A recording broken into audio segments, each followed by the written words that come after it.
Drama serial हमनवा की आने वाली एपिसोड में आप देखने जा रहे हैं कि आलिया फ़िज़ा से कहती है कि तुमने इस शादी के लिए हामी तो भर ली है, मगर मुझे नहीं लगता ये फ़ैसला तुम्हारे लिए सही होगा।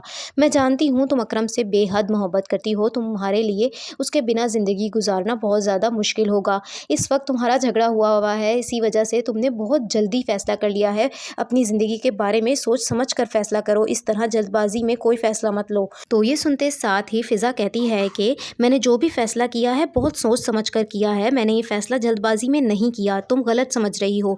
अकरम मेरे लिए सही इंसान नहीं है और इस बात का अंदाज़ा अब मुझे हो चुका है, इसीलिए अब अकरम के पीछे मैं अपनी ज़िंदगी बर्बाद नहीं करूँगी। अम्मी अब्बू मेरे लिए जो भी फ़ैसला करेंगे मैं उसमें राज़ी हूँ और अब मैं नहीं चाहती कि तुम अकरम के बारे में दोबारा मुझसे बात भी करो। मैं उसके बारे में किसी से कोई बात नहीं करना चाहती। तो ये सुनते साथ ही आलिया कहती है कि मैं तुम्हें बहुत अच्छे तरीके से जानती हूँ और मुझे अंदाज़ा है कि तुम इस वक्त किस कर्ब से गुजर रही होगी। मोहब्बत के बगैर ज़िंदगी गुजारना बहुत ज़्यादा मुश्किल होता है फ़िज़ा। देखो ज़ोया आपी भी किस तरह मुश्किल से ज़िंदगी गुजार रही हैं, इस तरह बिना मोहब्बत के सारी ज़िंदगी नहीं गुजारी जा सकती। इसीलिए मैं तुम्हें यही मशवरा दूंगी कि अकरम के और अपने दरमियान में जो भी इख्तलाफात हैं उन्हें हल करने की कोशिश करो।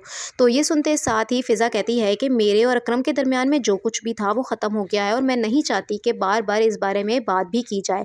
और रही बात ज़ोया आपी की, तो मुझे उनके बारे में बहुत कुछ बताना है तुम्हें। तो ये सुनते साथ ही आलिया कहती है कि क्या बात बतानी है, बताओ मुझे, मैं भी बात करना चाहती थी मगर इस वक्त मामलात ही कुछ और चल पड़े। तो ये सुनते साथ ही फ़िज़ा कहती है कि असफ़र भाई को मैंने फिर से उस औरत के साथ रेस्टोरेंट में देखा था, मुझे लगता है कि अभी भी वो उससे ताल्लुक़ में है और वो औरत मुझे फ्रॉड लग रही है। मुझे लगता है कि ज़ोया आपी के घर नाम होते ही वो ये सब कुछ उस औरत ही के नाम कर देंगे। तो ये सुनते साथ ही आलिया कहती है कि तुम्हें ये कैसे पता, ऐसा कैसे हो सकता है? असफ़र भाई ने तो वादा किया था कि वो ये सब कुछ छोड़ चुके हैं। अगर ऐसा है तो हमें इस वक्त अपने अब्बू से फिर से बात करनी चाहिए।